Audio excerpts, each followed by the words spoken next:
Dear brothers, it is a true and humbling honor to stand before this 56th National Convention as your national president. What an incredible week. We've heard amazing performances, been inspired by great men, and enjoyed a sense of brotherhood that can only be reached when Sinfonians come together as we have this week. To each and every one of you who joined us in New Orleans, I thank you. The experience of a national convention simply cannot be replicated, but it is also something that cannot be achieved without you. The palpable feeling in every room, the friendships, the music, the laughter, the tears, the embraces of true brotherhood.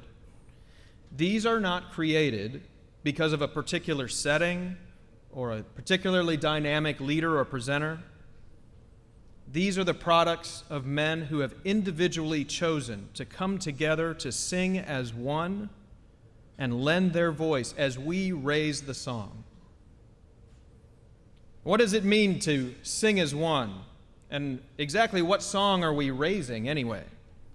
After all, the phrase is raise the song, not raise a song, so we must know what to sing for it to have any relevance. I'm going to answer these questions for you, but first, I have a little history lesson to share. When I was initiated into Phi Mu Alpha nearly 25 years ago, the fraternity in many respects had lost its way. As a new brother, this was largely beyond my understanding, and it was not until a few years later, when I started to experience Sinfonia beyond the confines of my chapter, that I began to realize that something was off. I still didn't know what or why, but it felt like there were forces working against one another, not operationally, but philosophically. As FEO of my chapter, in preparation for a new class of probationary members, I cracked open my themes for brotherhood in much the same way many of you who have been in that position have done. And there it was, not on the front pages as it is today, but tucked away near the back. There was this admonition from our founder, Ossian Everett Mills, to deeply consider the meaning of our beloved Sinfonia. And then there were these words: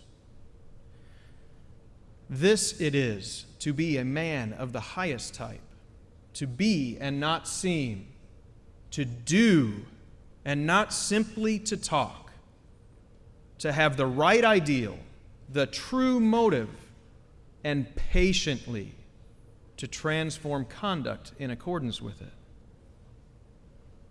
These words struck me like a piercing beacon of white light.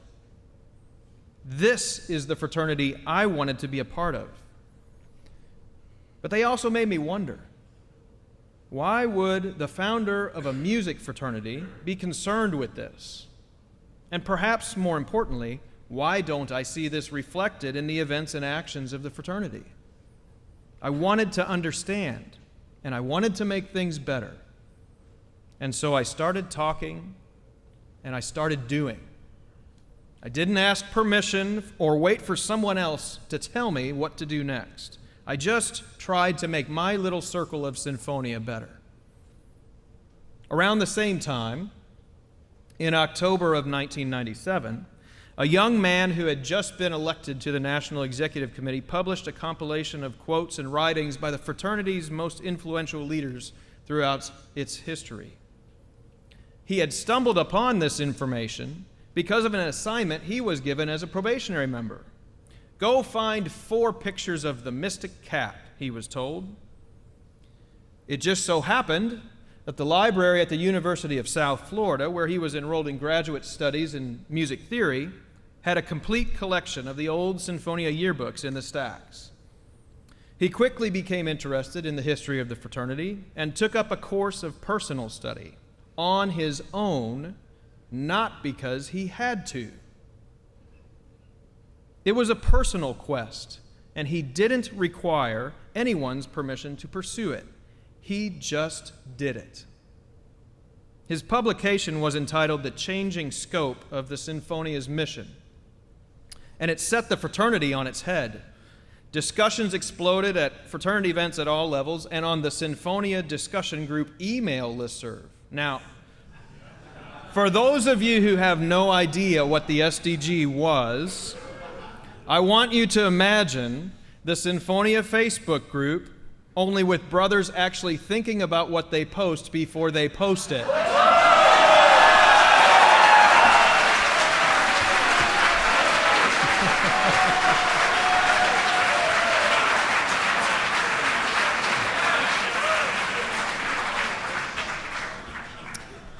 I had to get a laugh line in there somewhere. Ultimately, the outward result was the restoration of Sinfonia's object and a confirmation that Sinfonia exists for a social rather than a professional mission. Inwardly, Sinfonia rediscovered its soul, and today we are the beneficiaries. A little less than a year earlier, this young man and I sat in the club room in the basement of Lyrecrest together at the annual CPR convocation in December. As Ed said a little earlier, we were visited by many guest speakers at that event, and one of those men, Curtis Shirley, during his remarks declared sitting in this room as a future national president of Phi Mu Alpha. Curtis, you should have doubled down on your bet. You already know that I was in that room, and the young man of whom I speak, the man who is responsible for putting Sinfonia back on its proper track, who ensured that we restored not only the object, but also the initiation ritual of our fraternity, who continues to give tirelessly and selflessly of himself, who has inspired countless brothers, including myself, and to whom we owe our deepest and most sincere expression of gratitude. He is my best friend, and he is our past national president, John Mangiovi.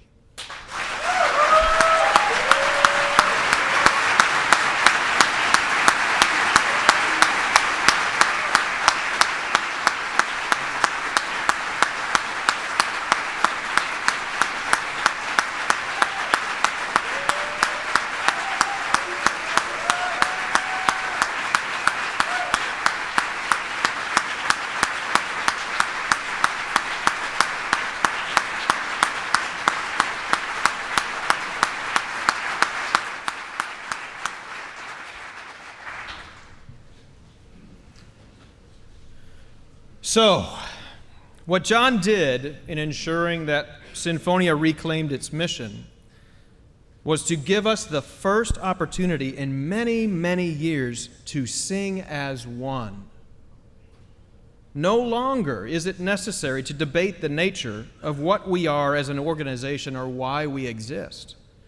Because we have clarity inwardly, we should be focused on how we turn our efforts outward and maximize our impact on the world beyond our portals. What if we took the energy we expend in being critical of one another and used it to do something for music in America? Imagine that. One only needs to look at the recent teacher marches and walkouts in states like West Virginia, Oklahoma, Kentucky, Arizona, Colorado, North Carolina to see the impact of collective action. I know a little something about this as an employee of a teachers union. And so I ask you, will you join me in sharing the power of music with the world in one voice? When such a call to action is issued, it is easy to feel ill-equipped and stand idly by, hoping somebody else will take up the cause for you. But consider, if you will, everything you have already been given by Sinfonia, and let that give you the strength and courage to stand together. Are you not inspired by the sincerity and nobility you witness in your fellow Sinfonians? Do the deep friendships you have forged and the opportunities they present not motivate your actions? Is it not enough to know that Sinfonia's ideals are spread across this nation from coast to coast and border to border? Surely, brothers, Sinfonia provides you with all you need to attain what it is you set out to do. If we can agree that we already have the tools, then we must also agree to work together, to sing as one. So how do we get there? I'm reminded of my days as a young leader in the fraternity, when a number of us were annually invited to a cabin in the North Carolina mountains near the Nantahala River. That cabin was owned by the parents of Dr. Richard Crosby, and Rich did the inviting. When I look back on those extended weekends in the mountains, I remember a couple of things in particular. Rafting the Nantahala is one of them. And let me tell you, you really feel a strong sense of brotherhood when a Sinfonian pulls your sputtering self out of the river after you had been unceremoniously dumped overboard.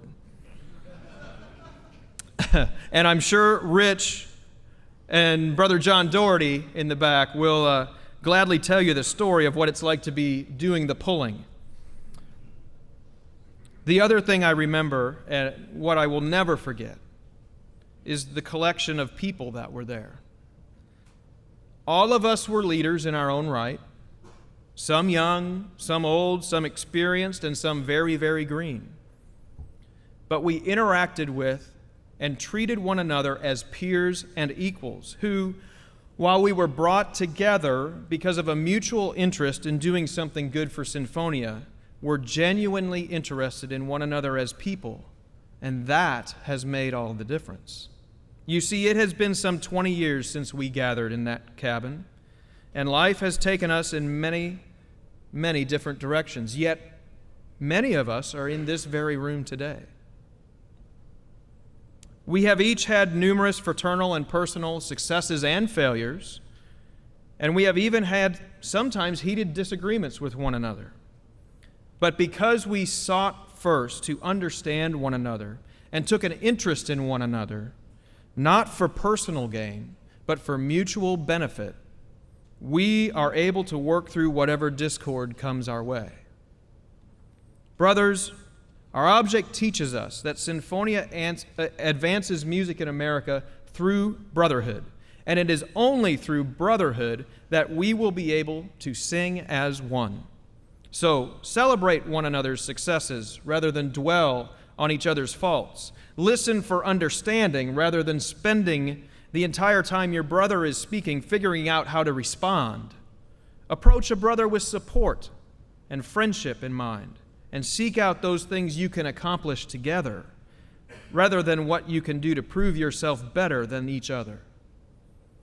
If we will commit to those things, we will approach one another from a place of mutual respect and without judgment, just as that collection of brothers in that cabin did years ago. And that is the only way to sing as one. And that gets us to the song we are to raise. Do you want to know what the song is? The most profound musical experience of my life had nothing to do with the quality of the music that was made, but in the power it held. It was the first Mills music mission in the history of the fraternity. That day, we, Sinfonians, we made a little girl's heart beat. We did with music what medicine could not do. I told this story earlier this week to Antonio Knox, my counterpart with Omega Psi Phi, at a breakfast meeting that was arranged a few mornings ago. And this is what he said. He said, and I quote, "People will say that music can soothe the soul, but you saw it. If that's what you are teaching your brothers, then you are doing a good thing." That's the power of music, a power that transcends every boundary that society or our own prejudices can put up in front of us. Go and sing as one and raise that song. Do you want to know what the song is? All too often, we see horrible and tragic things in the fraternity world, and sadly, our organization is not immune. But those are the actions of the few, the misguided. And brothers, we are not them. We are not them.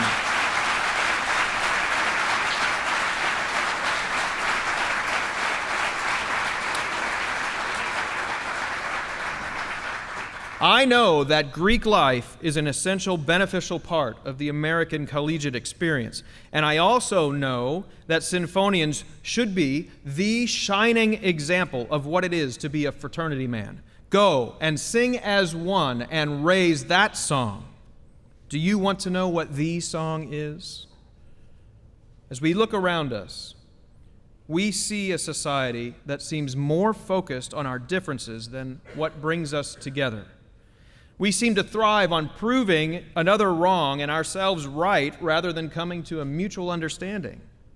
Do you want to know what the song is? It's the message that we as human beings can disagree and still love one another. Now more than ever, go and sing as one and raise that song. I believe in the ingenuity and determination of our brothers across this nation. I believe in Phi Mu Alpha's ideals of manhood and musicianship. I believe that our founders' vision of building up the man as the only way to advance our art still has relevance in this, the 120th anniversary year of our beloved order. I believe that Sinfonians can be the torchbearers of decency and high ideals that our society needs. And I believe that while thousands may raise the song, Sinfonia will sing as one. My name is Mark Lichtenberg. I am a father. I am a son. I'm a brother. I'm a friend. I'm a musician, and I am an educator, and I am humbled and honored to be Sinfonia's national president. Be well, do good work, and with one voice, raise the song, So Let It Be for Sinfonia.